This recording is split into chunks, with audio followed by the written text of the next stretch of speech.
de Chile y participa del foro de la Asamblea Constituyente. Recién estamos conversando, Sergio nos visitó en la primavera del 2015, también en el contexto de las movilizaciones por una Asamblea Constituyente. Y este movimiento, una cosa que es interesante, estuvo al alero del Centro de Padres del Liceo Galvarino Riveros Cárdenas. Y en ese espacio era un espacio de formación de monitores para ir hacia toda la comunidad para mostrar la necesidad que tenemos de una asamblea constituyente. En este espacio, en este día, Sergio nos va a hablar sobre el proceso constituyente en Chile, sus características y posibilidades. Te dejo la palabra, Sergio, para que comiences. Hola, buenas noches, amigos y amigas de Chiloé. Mientras Jorge hablaba, estuve buscando en mis apuntes y tengo la fecha exacta de cuando estuve en Castro, en particular, el 3 de octubre del 2015.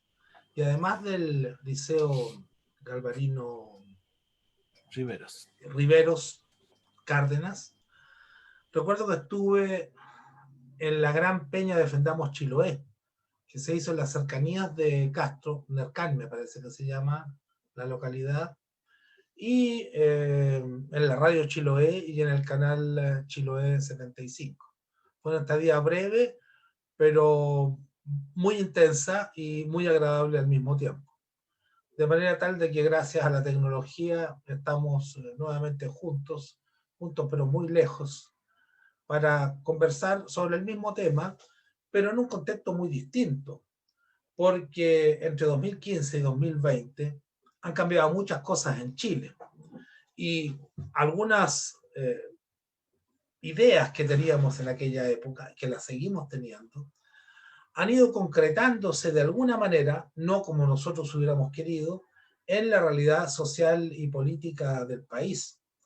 Porque entre tanto han ocurrido, como decía, muchas cosas, pero la más importante de ellas, sin lugar a dudas, y en la que ha abierto un nuevo contexto, un nuevo escenario, es la rebelión popular de los pueblos, valga la redundancia, de Chile, que se inició el 18 de octubre del 2019.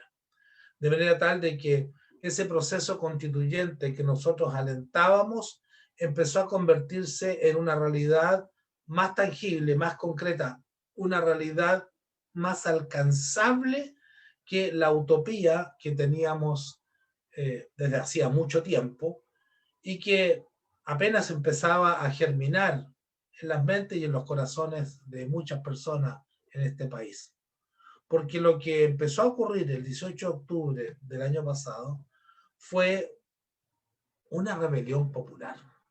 Yo no le llamo estallido social. Es cierto, hubo un estallido masivo, profundo, intenso, a veces violento, en toda la geografía del país. Pero si hablamos de estallido, nos quedamos cortos.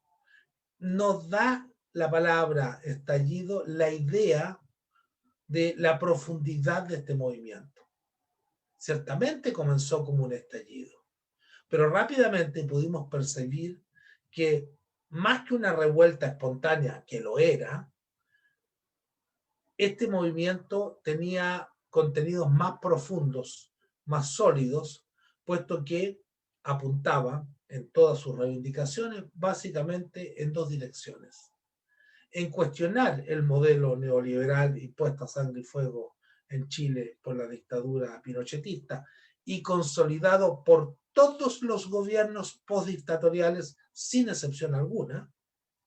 Y en segundo lugar, y muy ligado al anterior, en cuestionar igualmente el modelo político, el sistema político de democracia restringida, tutelada y de baja intensidad existente desde 1990. En estas dos direcciones que se articulan y configuran un todo, ha apuntado la rebelión popular en Chile. ¿Hubo estallido? Sí, pero no es solo un estallido, es una rebelión popular que tiene un programa diverso, heterogéneo y cuyas reivindicaciones, que son muy variadas, son de todo tipo, de clase, de género, de nacionalidades. Estoy pensando en los pueblos originarios, son culturales, sociales, políticas, económicas, etc. Este conjunto de reivindicaciones se agrupan en estos dos ejes, siendo el eje político que fija el norte del movimiento la exigencia de una refundación política nacional mediante la convocatoria a una asamblea constituyente para dotar a este país, a los pueblos que lo habitan, de un sistema democrático y de un modelo de sociedad más justo, más humano, más digno de ser vivido. Esta rebelión fue la que obligó a la casta política, particularmente a la casta política parlamentaria, a concertarse, moros y cristianos, viejos y nuevos políticos, para intentar dar una solución, entre comillas, una suerte de vía de escape o de válvula de escape para impedir que el movimiento popular en curso echara al tarro de la basura, al basural de la historia, este modelo, este sistema y los actuales gobernantes. Recordemos que el día 12 de noviembre hubo una huelga general que fue bastante exitosa. Y todos los partidos políticos, no todos, seamos justos, la inmensa mayoría de los partidos políticos representados en el Parlamento, e incluyendo aquellos, y me estoy refiriendo a todos los de la antigua nueva mayoría o de la concertación, que horas antes, sorpresa, se habían proclamado como partidarios de la Asamblea Constituyente, después de que algunos, recordémoslo, decían que eso era fumar opio, de que por ningún motivo, ¿no es cierto? Horas después de esta proclamación de adhesión a la idea de la Asamblea Constituyente que ellos mismos rechazaban hasta hacía tan solo pocos días, sorpresa, nos anuncian entre gallos y medianoche, la madrugada del 15 de noviembre, el famoso acuerdo por la paz social y la nueva Constitución.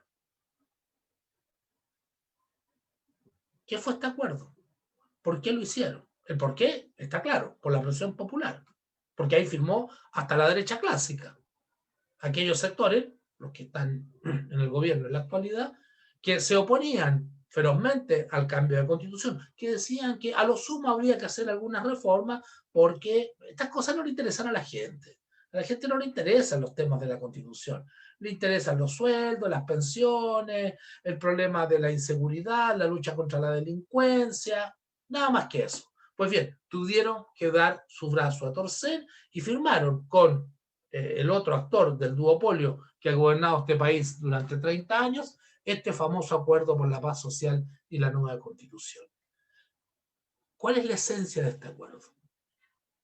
Es una tentativa por desviar esta tremenda energía social por un callejón sin salida. Por un callejón sin salida para las masas que exigen cambios de fondo. ¿De qué manera? Normando el proceso constituyente de manera tal de que éste no afecte ningún interés fundamental de los que están hoy día en el poder. No me refiero a los partidos solamente que están en el poder, me refiero a los grupos sociales, a los grupos económicos que son los beneficiarios de este modelo. ¿Por qué sostengo esto?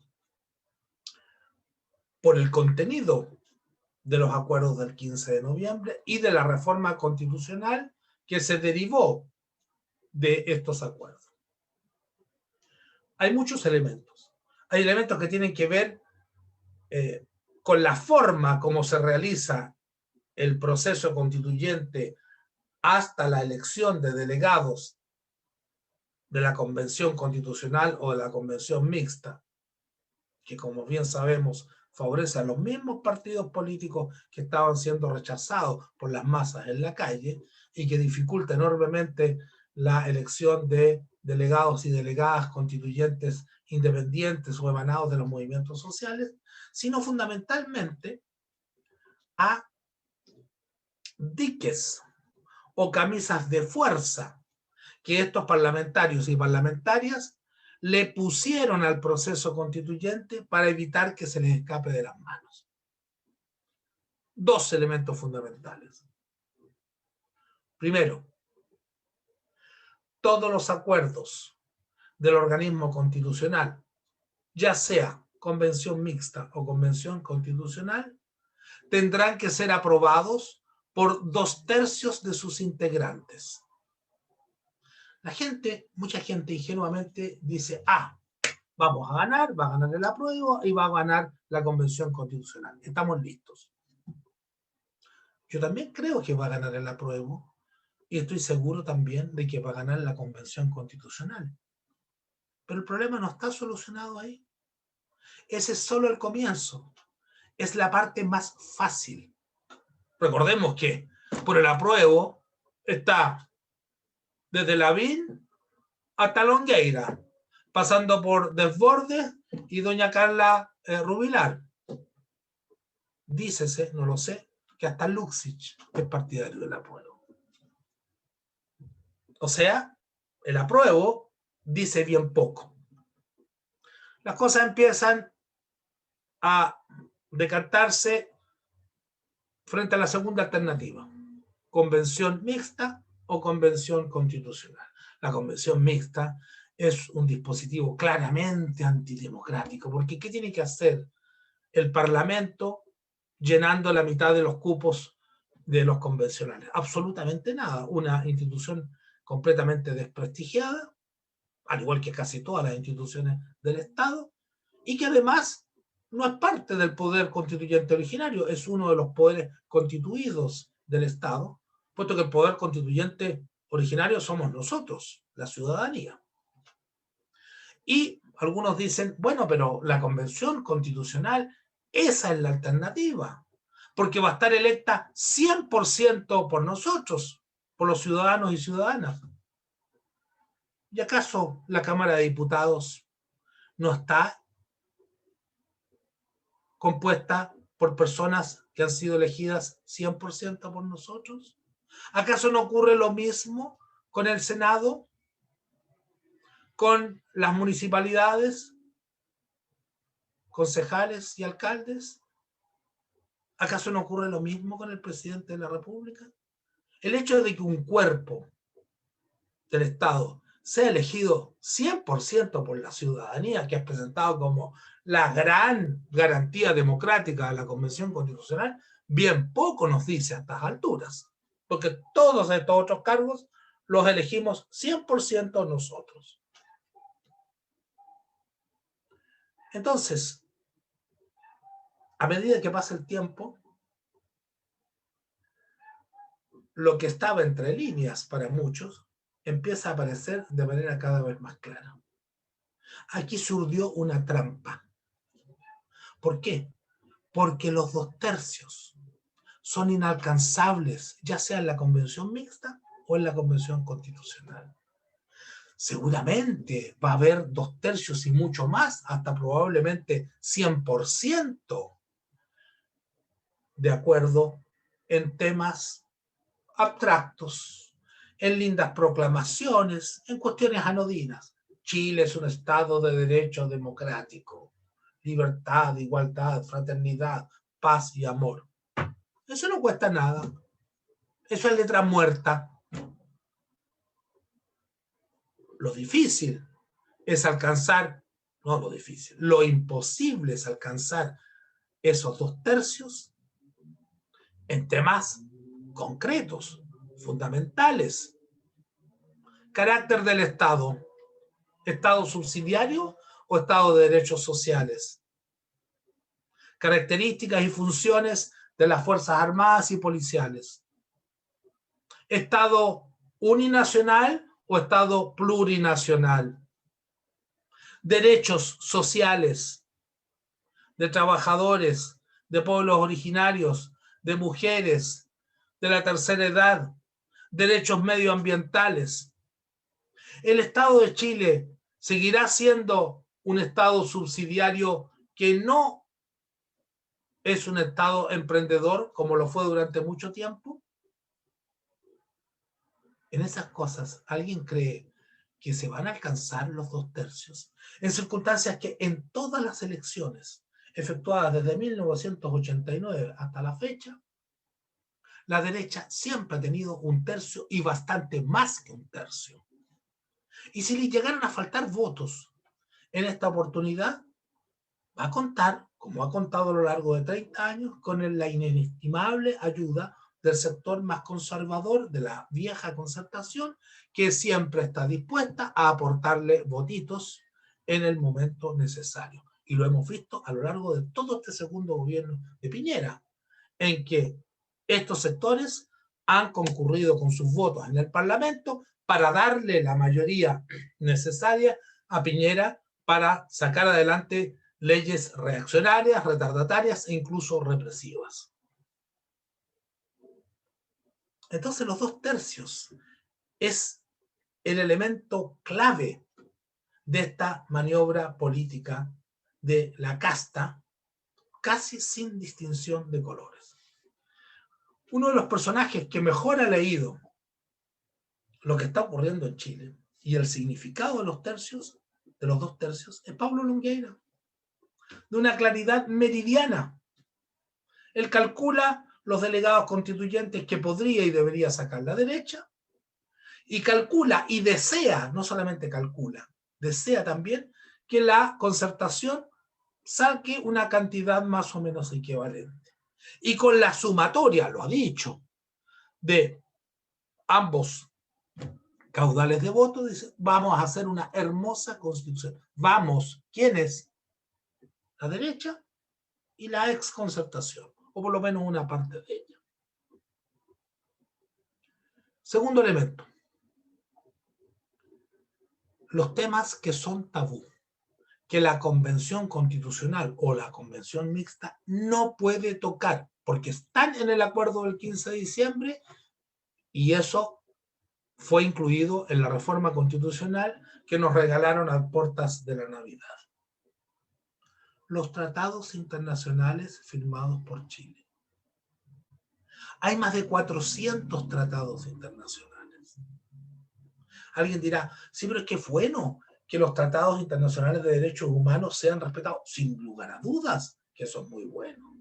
Pero tratados de derechos humanos no alcanzan a ser 10 o una cifra cercana. El resto, la inmensa mayoría, más de 400, son tratados de libre comercio, son tratados comerciales o sobre otras materias que no conciernen a los derechos humanos. Y alguien dirá, pero bueno, sí, hay que respetar los tratados, ¿qué importancia tiene? Mucha importancia, pues, porque esos tratados son cadenas que atan a la economía y a la sociedad chilena al modelo neoliberal internacional. Pongamos un ejemplo. La inmensa mayoría de la población desea tener un sistema de seguridad social y terminar con las AFP. Un sistema de reparto justo, solidario, que le asegure a todo el mundo un piso mínimo para terminar sus días con dignidad.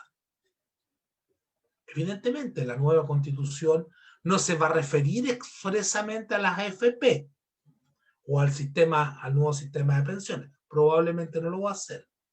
Pero si queremos cambios, tendrá que tener algún tipo de disposiciones que permitan ese tránsito de este sistema de seguros privados denominado AFP a un sistema de reparto justo, equitativo, solidario. Pero ocurre que la mayoría de las AFP no pertenecen a capitalistas chilenos.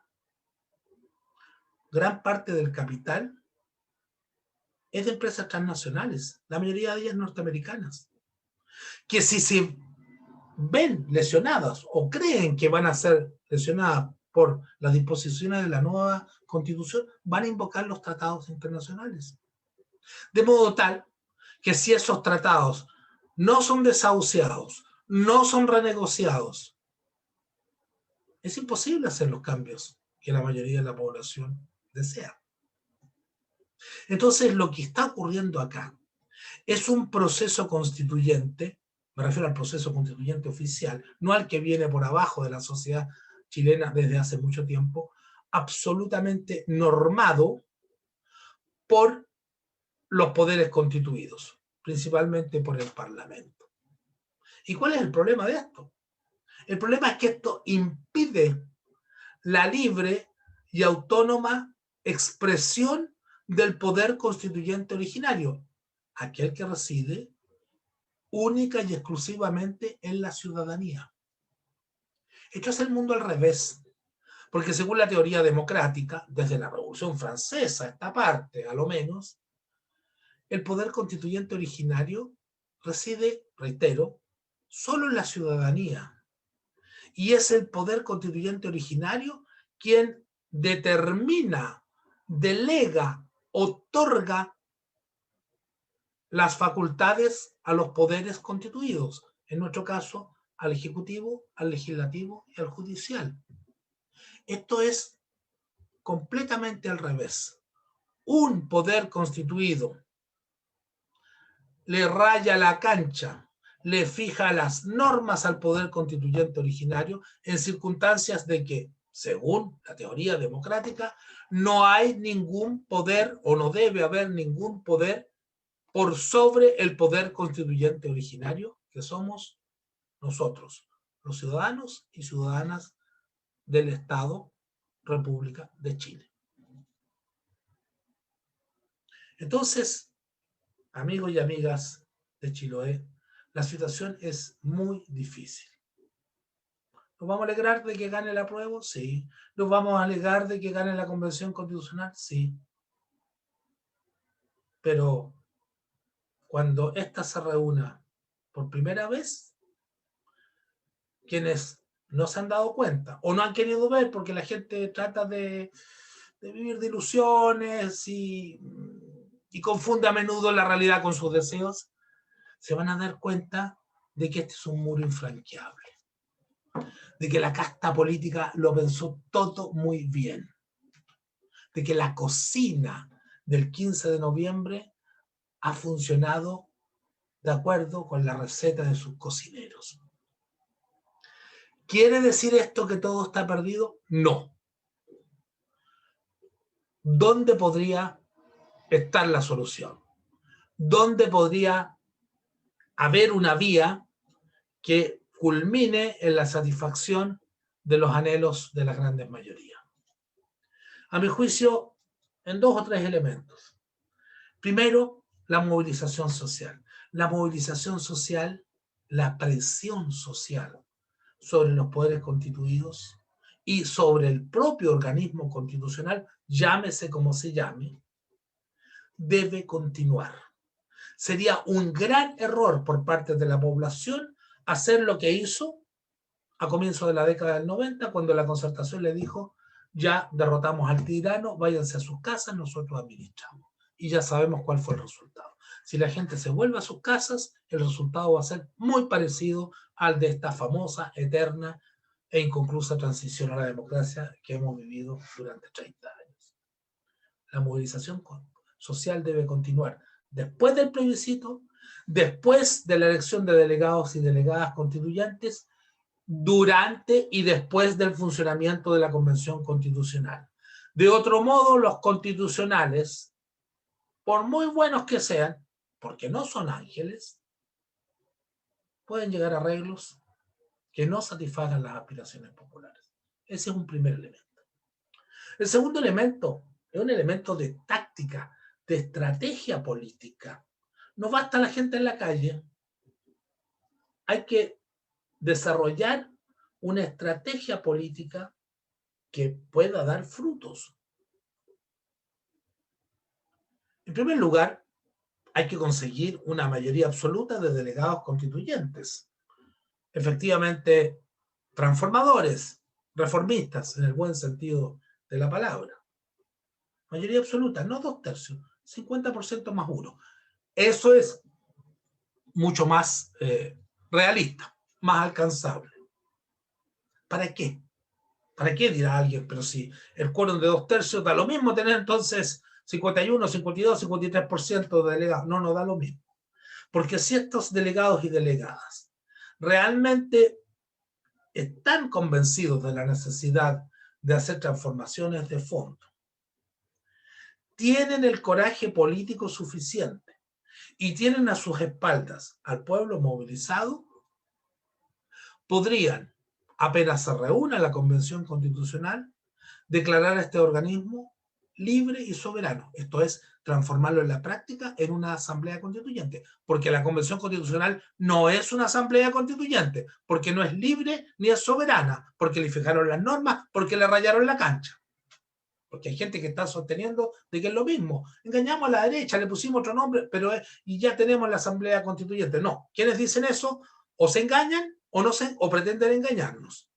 La Convención Constitucional no es lo mismo que la Asamblea Constituyente, porque no es capaz de fijar sus propias normas. Pues bien, si una mayoría progresista, no hay otra palabra para denominarla, ¿ya?, tiene ese coraje político, la declara libre, soberana, e introduce el mecanismo, el dispositivo del plebiscito intermedio, plebiscito ciudadano, para dirimir todos aquellos puntos en los cuales no se alcance los 2/3, que van a ser muchos.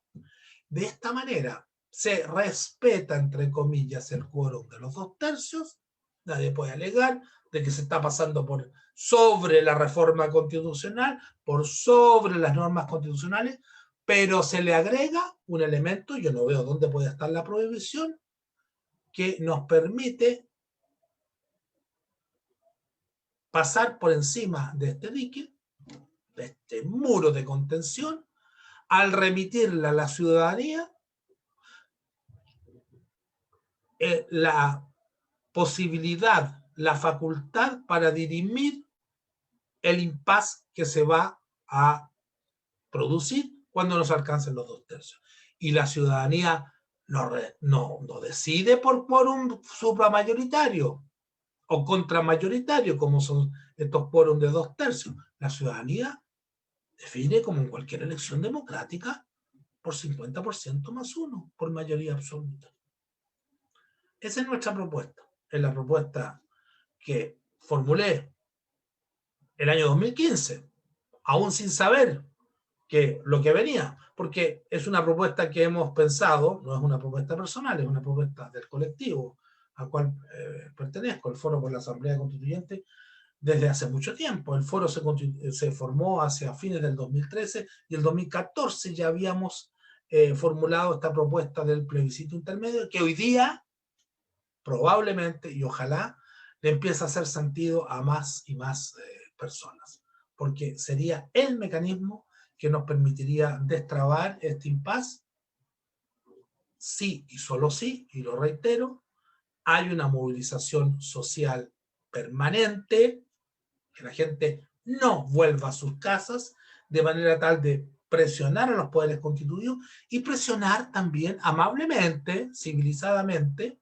a nuestros propios delegados y delegadas constituyentes, porque no se trata, reitero, de repetir el mismo error del pasado. Elegimos, delegamos y nos olvidamos. Es mucho más cómodo, pero la comodidad tiene sus precios y ese precio generalmente no es favorable para los intereses de las grandes mayorías. Me parece que con esto podemos empezar a conversar, a dialogar.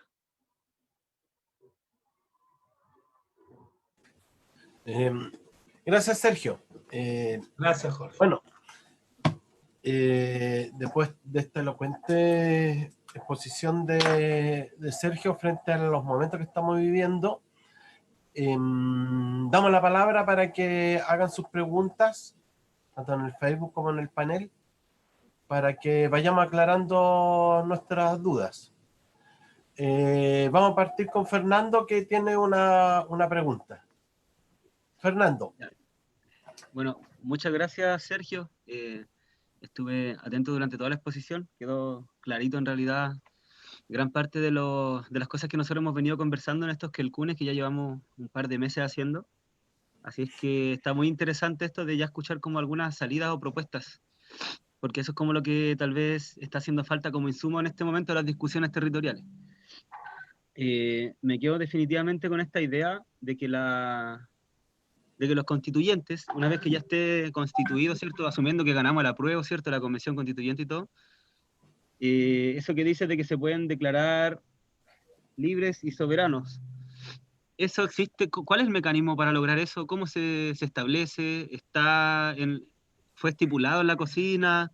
¿O es algo que se sale como del margen de la misma legalidad que está impuesta? ¿O los parámetros que existen hasta el momento y tiene que ser respaldado y superado por la movilización? ¿Cómo se puede llegar a esa determinación que en el fondo es la que permite tener estos plebiscitos intermedios, que son los que permitirían hacer estos cambios profundos para poder terminar con el modelo neoliberal de una vez por todas? Esa es la pregunta. No, evidentemente esto no está, no está considerado ni en el acuerdo ni en la reforma constitucional. Nuestra propuesta es una propuesta que consiste en desbordar el proceso constituyente oficial, superarlo en un sentido progresivo. Esto tiene que ser un acto de valentía e inteligencia política por parte de los delegados y delegadas. A ver, hay que entender que una convención constitucional, un organismo constituyente, así fuera una verdadera asamblea constituyente, es un terreno de disputa, de batalla entre distintas propuestas, concepciones e intereses que se van a dar cita en este escenario. No hay que idealizar el organismo constitucional o el organismo constituyente. Es el equivalente a un parlamento en un cierto sentido, en el sentido de que hay diversidad de fuerzas e intereses. La gran diferencia es que el Parlamento legisla y no hace constituciones, y la Asamblea Constituyente elabora constitución y no hace leyes. ¿Ya? Pero la Asamblea Constituyente es la expresión del poder constituyente originario. Este concepto es muy importante. El poder constituyente originario es el que permite elaborar normas constitucionales. ¿Dónde está? En nosotros, en el pueblo con derechos políticos. Es este pueblo con derechos políticos el que determina, por ejemplo, si los poderes del Estado van a ser 3, 4 o 5, porque no tienen por qué ser siempre 3.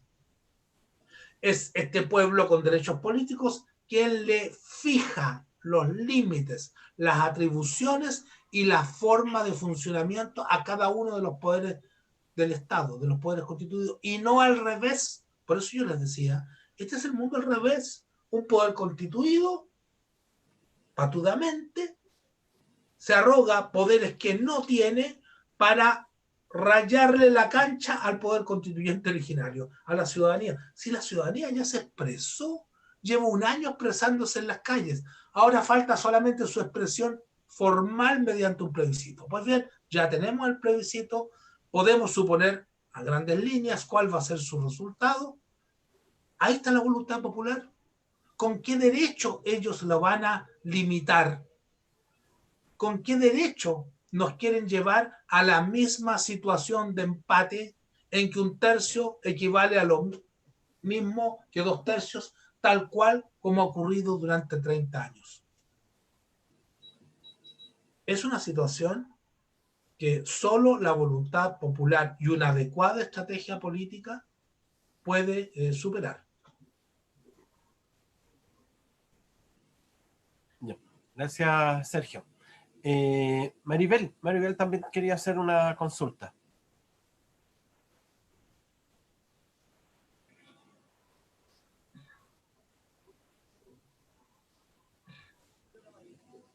Maribel. Ahora sí. Sí, que no podía podía activar el micrófono. Bueno, muchas gracias, Sergio. Un placer estar de nuevo contigo. Yo suscribo 100% todo el planteamiento, es el mismo que yo he venido desarrollando hasta ahora, exactamente.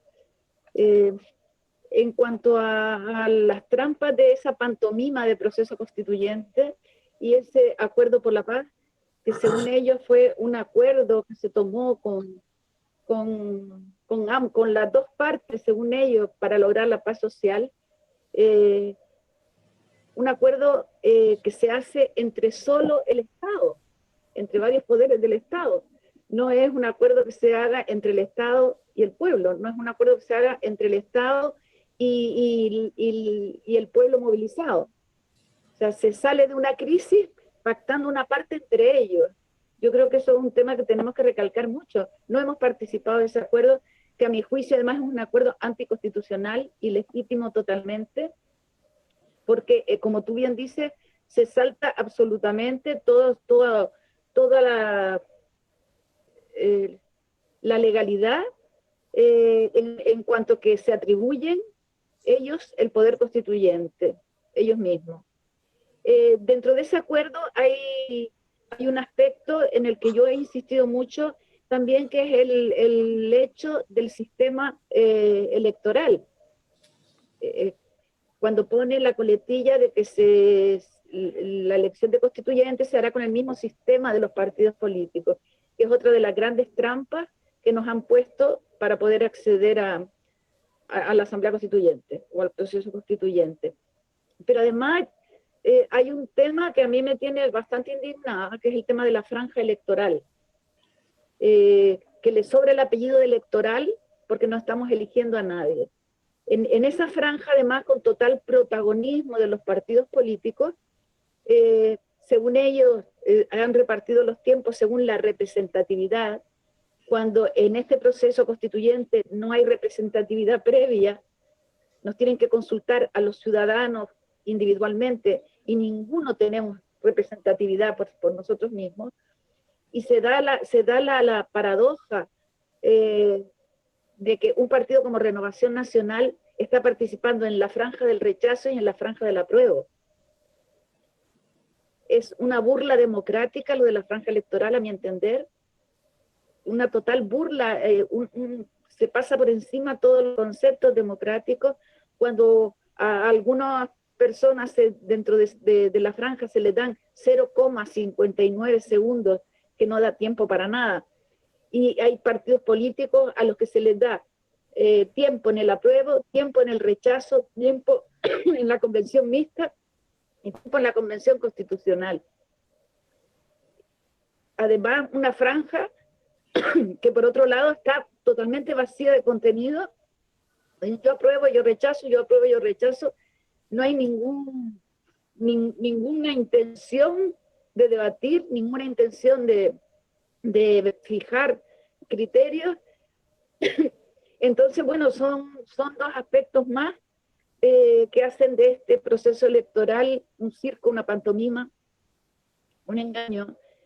Y eso era una parte de lo que yo quería exponer. Y lo segundo es plantearte cómo desde las filas de la izquierda, a los que estamos precisamente en esta parada, a los que estamos planteando esta situación, se nos está tratando poco menos que de delincuentes, de locos, cuando no más de locos, y cómo enfrentamos nosotros la posibilidad de llegar a acuerdos con sectores de la izquierda, que en estos momentos están enamorados de la Convención Constitucional y están haciendo un trabajo que a quien único beneficia es a la derecha, ¿no? Esas eran las dos cuestiones que yo quería plantear. Gracias. Sí, un breve comentario, Maribel. Estoy de acuerdo con todo lo que planteas. Y esto revela, uno, la magnitud de la maniobra de la casta política y también su improvisación. Porque recordemos, el 12 de noviembre hubo un paro nacional bastante exitoso. Y el 15 de noviembre, menos de 3 días, 2 días y medio después, no salen con este acuerdo. Entonces tuvieron que improvisar. Y hay cosas que son absurdas. Por ejemplo, el primer absurdo. Si alguien vota rechazo, no debería tener derecho a decidir qué órgano quiere usted que redacte la nueva constitución. Si los que votan rechazo no quieren una nueva constitución, pues. Entonces es como decirle, se juega sus cartas a la primera opción, pero si pierde tiene la segunda opción. ¿Ya? Es como que en un restaurante a uno le preguntaran, ¿quiere usted comer pizza? Y una parte de los comensales dice, no, no quiero pizza. Y después le preguntan, ¿la quiere vegetariana o de carne? No, pues si yo, que yo no quiero pizza. Por lo tanto, no tengo derecho a escoger pizza. ¿No es cierto? Otro ejemplo. La convención mixta estaría compuesta mitad por parlamentarios, mitad por ciudadanos electos, por la ciudadanía. Como se logró la paridad de género, eso significa que todas las parlamentarias, salvo 2, tendrían que emigrar a la convención mixta. O sea, no quedarían mujeres ya escasas en el Parlamento actual. Se dice que los convencionales y las convencionales parlamentarias van a estar en ambos organismos, pero ¿cómo diablos van a estar en ambos organismos? ¿Les alcanza el día para estar legislando y al mismo tiempo sesionando en la convención mixta? Son absurdos. Y a medida que va pasando el tiempo, nos vamos dando cuenta más de las incoherencias, de las limitaciones de este diseño. Se logró la paridad de género. Bien. ¿Y qué pasó con los cupos reservados para representantes de pueblos originarios? Estamos a 15 días del plebiscito y no hay nada al respecto. Y lo más probable es que no salga nada antes del 25 de octubre. O sea, vamos improvisando, vamos chuteando los problemas, vamos urdiendo soluciones que nos permitan a nosotros, casta política, así lo deben pensar, ir tapando el sol con un dedo e ir arreglando a media las cosas, porque bueno, así se hacen las cosas en este país y estamos presionados por la revuelta o la rebelión popular y por lo tanto, bueno, vamos ganando tiempo. Entonces son muchas las trampas, ¿ya? Y una de las que tú mencionaste me parece muy relevante, una de las más importantes antes de que se reúna la Convención Constitucional. Tal como señalas, el sistema de elección de delegados al organismo constitucional va a ser exactamente el mismo que rige para elegir diputados y diputadas. ¿Quiénes son los favorecidos? Los partidos políticos legalmente reconocidos, que no tienen que juntar firmas, que tienen una maquinaria electoral y financiamiento, muchas veces de los grandes empresarios, asegurado. En cambio, candidaturas independientes, emanadas del movimiento social, tienen que juntar miles de firmas, tienen que llevar más aún a los firmantes físicamente a las notarías a firmar. Y sobre todo, no tienen recursos. Entonces, solo por un milagro, tal como están las cosas, a lo mejor hay un rediseño, gracias a la presión popular, que puede desbloquear esta situación, una cantidad importante de representantes de las organizaciones sociales, de auténticos representantes. No me refiero a palos blancos de los partidos, que los hay y muchos en las organizaciones sociales, va a poder llegar a ser delegado al organismo constitucional. ¿Qué pasó con estos partidos instrumentales que algunos pretendieron lanzar a comienzos de año? ¿Se acuerdan ustedes? Vamos a constituirnos como partido para que ir a los llevar independientes. Y surgieron 3 o 4 iniciativas, algunas que terminaron dividiéndose a los 15 días. ¿Qué pasó? ¿Dónde están? No pudieron constituirse. No, por lo menos yo no he tenido más noticias de ellos. No sé si ustedes han sabido de algo. ¿Se acuerdan ustedes? algunas personalidades muy conocidas independientes dijeron, vamos a crear un partido instrumental para que vengan los independientes y se acojan a nuestro alero. ¿Se acuerdan de eso? Sí. ¿Hay alguno de estos partidos constituidos? Nunca más se supo de ellos. Y no es porque las intenciones de sus promotores hayan sido malas, sino seguramente porque las dificultades que encontraron, sobre todo en el contexto de pandemia, les impidieron prosperar. De todo lo que he dicho, no deduzco que haya que abstenerse. No deduzco que haya que boicotear. Yo creo que esas posiciones no llevan a nada bueno. Son actos puramente testimoniales, puramente emocionales. Me parece que a pesar de todas las dificultades, hay que aprobar, hay que hacer que gane la Convención Constitucional para desbordarla en un sentido efectivamente democrático, participativo, tal como lo he venido exponiendo. Gracias, Sergio. Otra pregunta que está en el Face. Profesor Gres, ¿cree posible en este momento de pandemia con toque de queda comenzar a reconstruir un proyecto popular, una hegemonía desde abajo que le dispute el poder a la élite económica y política? Quiero creer que siempre es posible. Sí. Y que en todo momento se ha seguido intentando, incluso en los momentos más duros, más restrictivos de la pandemia y del estado de emergencia.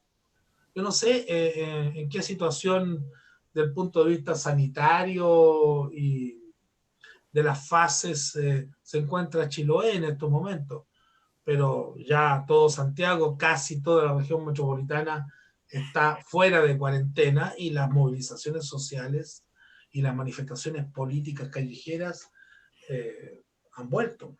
Hoy día en la tarde hubo, esto varía la cantidad según las versiones, ¿no es cierto? Según algunos, cientos, según otros, miles de manifestantes en Plaza de la Dignidad. Y las manifestaciones de repudio a la casta política, al sistema imperante, nunca pararon. Hubo caceroleos, hubo barricadas en las noches, violaciones masivas al toque de queda, no por carretes, no por fiestas, o no solamente por carretes o por fiestas, sino por manifestaciones. En el Gran Santiago hubo numerosas comunas en que la gente salió a protestar por la falta de apoyo del gobierno y del Estado para poder mantener las cuarentenas. Porque es muy fácil decirle a la gente, enciérrense en sus casas y arréglenselas como puedan, y les vamos a tirar un paquete de mercadería una vez cada 2 o 3 meses. Entonces, esa rebelión popular ha seguido cursos distintos durante este tiempo.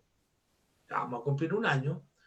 Han habido momentos de flujo y de reflujo, pero claramente en Santiago y en otras ciudades la fase de reflujo ya está terminando y se empieza lentamente, no sé con qué velocidad esto va a continuar, a incubar un nuevo flujo, de manera tal de que esa posibilidad sigue abierta. Yo soy muy cauteloso en cualquier predicción, en cualquier momento. Los historiadores podemos analizar más o menos bien, según los casos, el pasado, pero nadie tiene una bola de cristal para predecir el futuro. A lo más podemos observar, al igual que cualquier persona que siga atentamente los acontecimientos o cualquier cientista social, ciertas tendencias, pero no más que eso. Porque la historia no es un libro cuyas páginas futuras estén escritas y no es un libro que vaya a ser escrito por una sola mano o por una sola pluma, como se decía antes. Aquí hay fuerzas opuestas, contradictorias, que luchan entre sí para escribir la historia presente y futura de acuerdo con sus intereses. Y será, como siempre, la correlación de fuerzas la que incline las cosas más en un sentido o más en el otro. Gracias. Aquí hay otra consulta. un poco te referiste a este, pero me gustaría que ahondaras más. Es cómo podemos marcar la tercera opción de Asamblea Constituyente. ¿Existe una alternativa unificada del movimiento Asamblea Constituyente? Esa es la pregunta. Es que, a ver, yo no es a mi entender, y esa es mi posición, no es el tiempo de andar marcando AC. Eso es absolutamente anodino, no sirve de nada. ¿Quién va a contar esas marcas? Hay una red de voluntarios a lo largo del país que va a estar en todas y cada una de las mesas contando esas marcas AC. Eso es darse un gustito, no sirve absolutamente de nada. Si queremos realmente la Asamblea Constituyente, tenemos que usar la inteligencia política.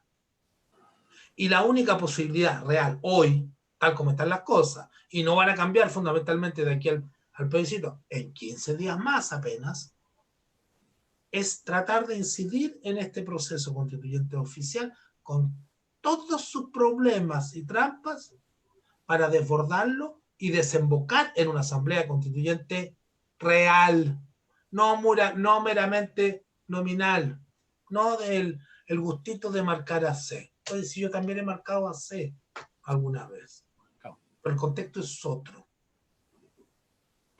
¿De qué sirve marcar a C hoy día? De que te objeten el voto. Pero igualmente tiene que ser válido. Sí, para ser válido si hay alguien para defenderlo. Pero además, el CERVEL no va a dar cuenta de cuántos votos marcados u objetados a C hubo y que finalmente se validaron. El CERVEL da cuenta de votos objetados sin mayor precisión. O sea, no hay modo de contar esos votos marcados a C, porque además no hay ninguna organización seria, poderosa, con implante nacional que lo esté empujando. Son cosas que grupitos, personas lanzan, pero a mi juicio con poca responsabilidad política, porque no se trata de lanzar una idea, sino que ver su factibilidad, hacer todo lo posible porque ella resulte. ¿Quién se hace responsable de esos llamados? Es tal vez la falta de política, la impotencia política, yo lo entiendo, es humano, que lleva a algunos grupos, personas o sectores a hacer este tipo de planteamientos, pero porque carece de una estrategia. Y esto termina siendo voladeros de luces. Claro que sí. Hay otra consulta. Dice, ¿cree necesario modificar el concepto de poder y mirar los procesos constituyentes y democráticos de Venezuela y Bolivia antes del golpe? Bueno, se refiere a Bolivia, obviamente. No entendí bien la pregunta. Mira, dice, ¿cree necesario modificar el concepto de poder y mirar los procesos constituyentes democráticos de Venezuela y Bolivia? Yo creo que se refiere a la constitución a la que estamos por construir. Yo creo que a eso se refiere. A ver, si trato de entender, con esto de... No entiendo la parte de modificar el concepto de poder, pero bueno, si es necesario mirar las experiencias de Bolivia y de Venezuela, evidentemente, y la de Ecuador, y la de Finlandia, y la de la Asamblea Constituyente durante la Revolución Francesa, y las decenas de asambleas constituyentes que han habido a lo largo de la historia contemporánea, sí, pero no para copiar. No hay dos procesos constituyentes que sean iguales. A lo sumo tendrán algunos rasgos parecidos. No hay nada más diferente que 2 o 3 o más procesos constituyentes. Todos son distintos. Se podrán comparar elecciones según los sistemas electorales, pero procesos constituyentes es lo más variado que hay en el mundo. Entonces, mirar, estudiar otras experiencias, sí, pero no para copiar, menos para calcar, Okay. no para clonar. Tenemos que ser capaces de pensar nuestros propios problemas, de pensar nuestro proceso constituyente. Es lo que hemos venido haciendo desde fines del 2013 en el Foro por la Asamblea Constituyente, que es un grupito chiquitito de personas y que no somos especialistas. Apenas hay una compañera que es abogado. El resto no tenemos idea de leyes, pero nos hemos puesto a estudiar. ¿Por qué? Porque esos insumos que a algunos le parecían muy teóricos y que no les decían absolutamente nada, hoy día cobran vigencia. Hoy día ustedes y mucha más gente puede entender y valorar esta idea del plebiscito intermedio. Pero cuando yo fui a Chiloé, probablemente lo dije, y a nadie le llamó mayormente la atención. Pero ahora están las condiciones. Sí, pues obviamente los tiempos han cambiado, son otros tiempos. Cristian quería hacer una consulta o comentario. Cristian. Jorge, gracias. También saludar al panel, saludar a las personas que están viendo en Facebook, saludar al profesor Sergio, que ha tenido una presentación bastante interesante, que va muy de la línea de lo que hemos desarrollado durante este proceso de los Quilpunes constituyentes, en el cual desde distintas áreas hemos podido venir convergiendo, ¿cierto?, de la idea de la necesidad de una asamblea soberana, libre, popular, pero creo que también va de la mano con la construcción de un programa común que tenga el pueblo de Chile, que creo que hoy en día todavía no está en construcción. Si bien es cierto, hay atisbos de ese programa, todavía no está claramente definido, por ende, y probablemente al acompañar este proceso constituyente va a ir a la par de la construcción de ese programa, y este proceso constituyente quizás quede corto de forma y de fondo en torno a ese programa emancipador que deberíamos tener en un futuro ojalá cercano. En torno a eso, creo que me gustaría preguntar su opinión en torno a la incidencia y a la democratización que pudiese haber en torno a la Fuerza Armada y de orden. Creo que hoy en día, a raíz de los últimos eventos de violencia que han sido realizados por Carabineros y que en realidad han sido sostenidos durante toda su historia, pero que se han agudizado desde octubre en adelante de manera que solo recuerda la dictadura de Pinochet, ha vuelto, al menos en el consciente colectivo, la idea de reformular, reformar, democratizar la Fuerza Armada y de Orden, e incluso poner la viabilidad que usted ve dentro de este proceso, ¿cierto? Tampoco le pregunto pitonizamente, sino más bien si es primeramente necesario dar estos avances, cuáles podrían ser en esta razón del Chile que siempre es la medida de lo posible, pero también cuánto del programa de vida que tiene la Fuerza Armada y que fueron aseguradas por la Constitución de Jaime Guzmán y por la dictadura de Pinochet, que pudieron dar piso mínimo a pueblo de las Fuerzas Armadas. ¿Cree que también ahí habría, entre comillas, un piso el cual poder disputar como sentido común mientras el movimiento popular y social comienza a construir un programa propio? Eso, gracias. Es una tremenda pregunta la que acaba de formular. Muy interesante, por lo demás. En lo que tú dices, yo veo dos elementos que son distintos, pero que debieran articularse. Una cosa es el programa popular, como tú lo denominas, y otra cosa es la lucha por una nueva constitución vía asamblea constituyente. No son exactamente la misma cosa. Programa popular tiene que haber en todo momento. En cada fase, momento o coyuntura de la historia debería haber un programa popular para representar los intereses de la gran mayoría. Ahora bien, estamos en una coyuntura constituyente, por ende, la relación entre ambos factores es inevitable. Pero hay que tener claro que así tuviésemos la Asamblea Constituyente, que no la tenemos, más democrática y representativa, esta nunca va a ser expresión 100% solo de los intereses populares. ¿Por qué? Porque una verdadera Asamblea Constituyente, y aquí hay otro concepto que se enreda, no es una Asamblea Constituyente puramente popular. Si estamos hablando de una Asamblea Nacional Constituyente, en términos ideales, en términos teóricos al menos, es una asamblea representativa de todas las clases, sectores sociales y políticos que están presentes en una sociedad en un momento determinado. Dicho de otro modo, desde la extrema izquierda hasta la extrema derecha. Eso es una asamblea constituyente. Una asamblea constituyente es un terreno de la lucha política, es un terreno de la lucha social, es un terreno, algunos se van a espantar, ese concepto me sigue pareciendo absolutamente válido, de la lucha de clases. Una asamblea constituyente no es un organismo puramente popular. algunos hablan de Asamblea Popular Constituyente. Hay que aclarar el concepto, porque puede haber confusión. Si queremos cambios reales, el organismo al que tenemos que apuntar no es una Asamblea Popular Constituyente, es una Asamblea Nacional Constituyente.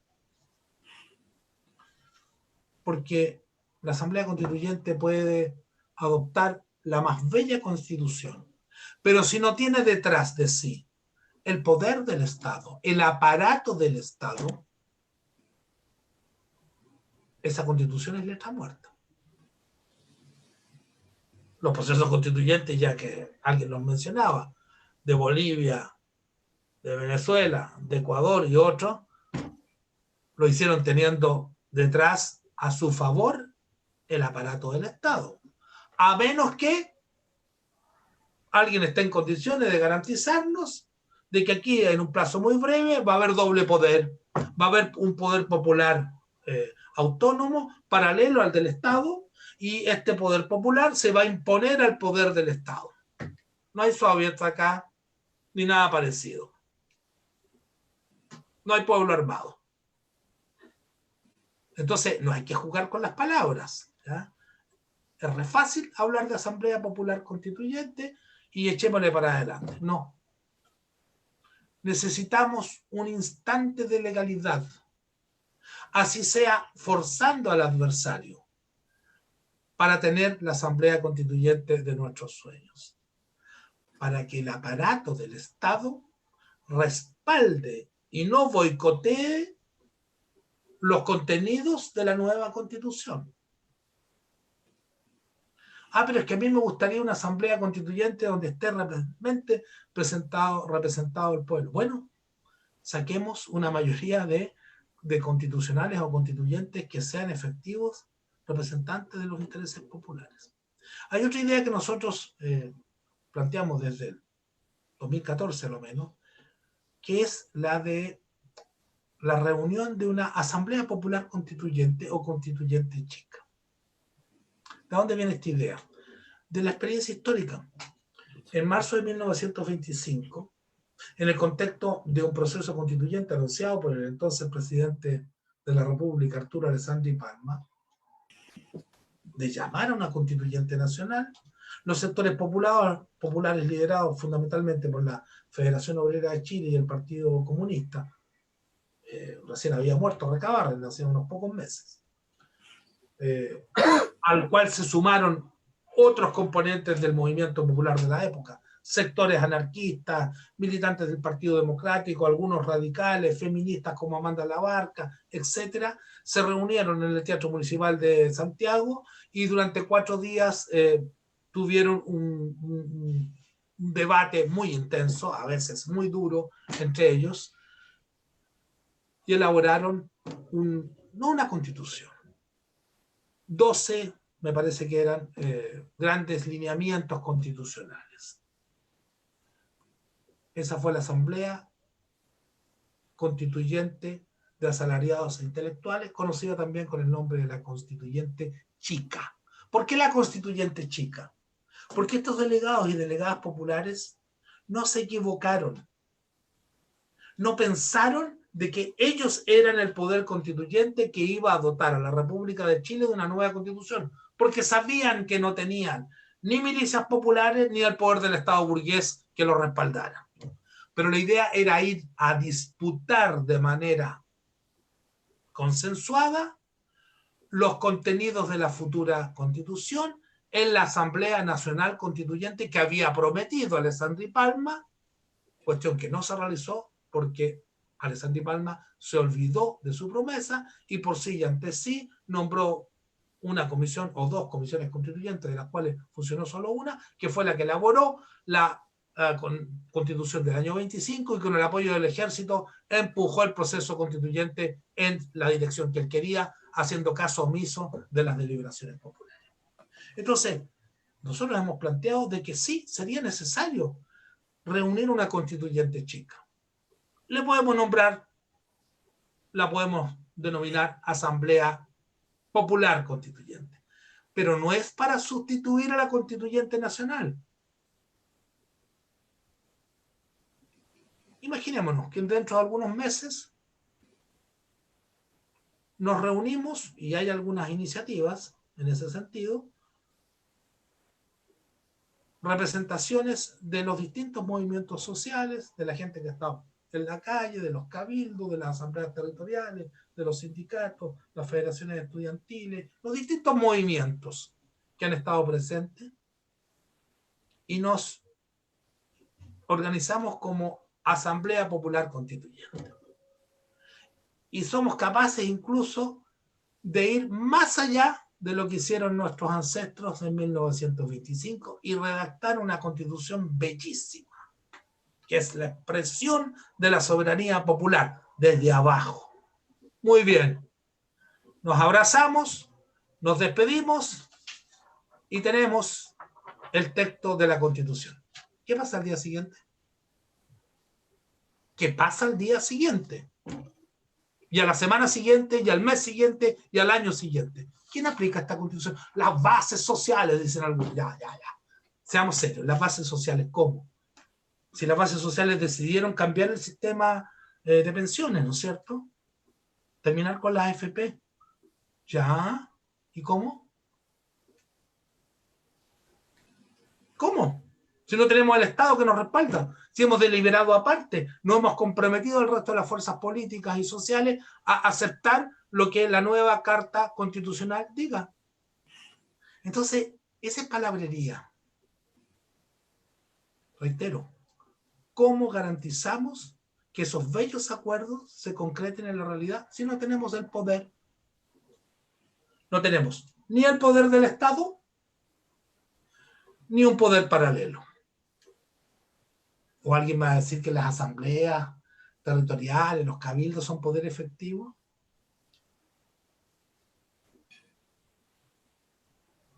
Son muy interesantes sus deliberaciones. Pero ¿tienen el poder material, la fuerza material para imponer sus resoluciones? No, no la tienen, claramente, ¿no es cierto? Y eso nos remite al tema de las Fuerzas Armadas directamente. El monopolio de la fuerza la tienen las Fuerzas Armadas y policiales en todos los países del mundo. No conozco ninguno que sea hoy la excepción. Puede que hayan habido algunos episodios históricos breves en que hubo milicias populares, un doble poder, y los dobles poderes son por definición cortos, porque un poder se termina imponiendo sobre el otro. Las Fuerzas Armadas y policiales que tenemos no acompañan los cambios que queremos realizar. Entonces aquí hay una tarea de democratización pendiente desde hace 30 años que nadie ha querido encarar de manera seria. Las Fuerzas Armadas y Policiales en Chile gozan de un espacio de autonomía pocas veces visto en la historia de la humanidad. Son Fuerzas Armadas y Policiales que aún llevan en muchos de sus aspectos el sello de la dictadura. En el caso de las Fuerzas Armadas, y me imagino también de las policiales, están inspirados por la doctrina de la seguridad nacional, la idea del enemigo interno, y conciben a los sectores populares como parte de ese enemigo, o como el enemigo interno. Entonces, aquí hay una cantidad de tareas por realizar, gigantesca, y que deberían sí ser consideradas en la nueva Constitución. Necesitamos Fuerzas Armadas no deliberantes, efectivamente no deliberantes, porque estas sí deliberan, los altos mandos, por lo menos, sometidas al poder civil, efectivamente sometidas, respetuosas de los derechos humanos y de la soberanía popular. No pueden ser las Fuerzas Armadas las garantes del Estado de Derecho ni del Estado en general. Los garantes del Estado de Derecho es la soberanía popular. Entonces, de esto se van a desprender una cantidad de tareas enormes. Adecuación de currículum de las escuelas matrices en el sentido del respeto irrestricto de los derechos humanos y de la soberanía nacional. Escuelas matrices únicas para que sea el mérito y no la clase social quien determine hasta qué grado va a llegar una persona en el seno de estas instituciones. Terminar con la dependencia ideológica y logística de estas fuerzas armadas y policiales del imperio hegemónico en este continente.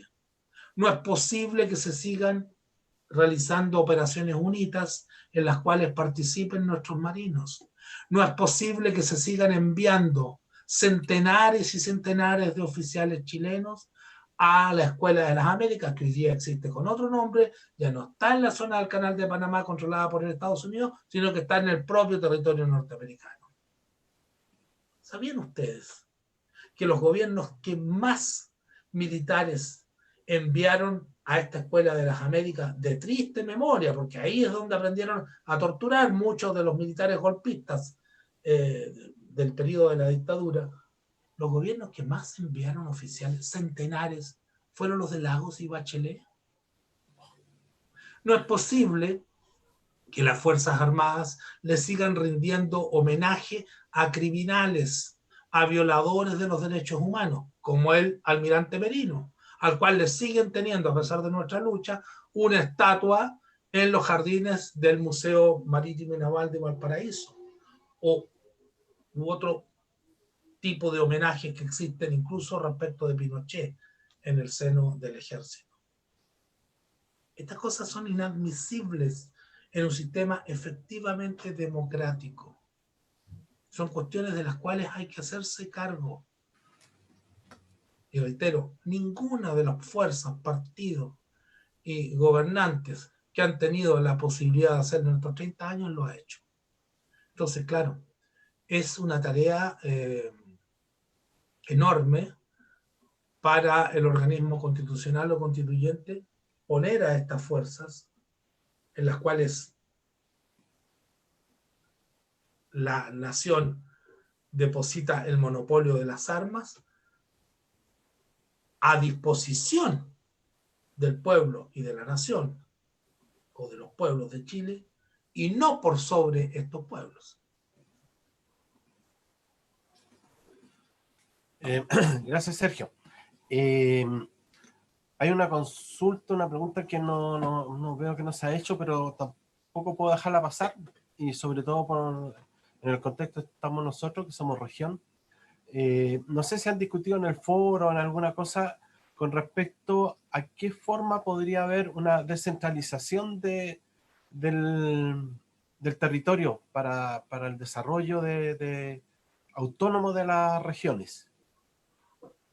No, nosotros no tenemos una propuesta concreta sobre esto, no tenemos por qué tenerla, porque son los temas de la Asamblea Constituyente. Nuestro rol autofijado es mucho más modesto, es diseñar insumos y elementos teóricos para llegar a la Asamblea Constituyente. Lo que se hará del país a partir de ese momento, lo deciden los constituyentes y sobre todo lo proponen los constituyentes. Me corrijo, lo decide la ciudadanía. Pero en todo caso, personalmente, y creo interpretar el sentir de mis compañeros y compañeras, efectivamente hay que marchar hacia una descentralización, pero no solo hacia una descentralización. Hay temas mayores que están por encima de la descentralización y que son los que de alguna manera van a determinar esas posibilidades. Me refiero, por lo menos hay que discutirlo, aunque a algunos les parecerá una herejía. Tenemos que empezar por debatir si queremos un Estado federal o un Estado unitario. Y si es unitario, ¿qué grado de centralización o de descentralización tendrá? Probablemente la solución más conveniente sería, tal vez, seguir con un Estado unitario, pero altamente descentralizado. Y esto se relaciona con otro tema que no hemos tocado, pero que por lo menos me gustaría mencionar. El Estado tiene que declararse plurinacional. Tenemos que terminar con esta ficción de la nación única en el Estado de Chile. No, eso es una falsedad histórica y política. Creo que son 9 las naciones originarias, los pueblos originarios, más el pueblo de Chile, a lo cual habría que agregar cientos de miles de latinoamericanos en su mayoría que han llegado acá y muchos de ellos probablemente se van a quedar a vivir definitivamente o por mucho tiempo acá. Entonces, esas son realidades que hay que tomar en consideración. No podemos seguir con esta ficción del pueblo único habitando el Estado de Chile. Y no basta tampoco con proclamar al Estado de Chile como plurinacional, pluricultural, pluriétnico. De seguro es necesario hacerlo.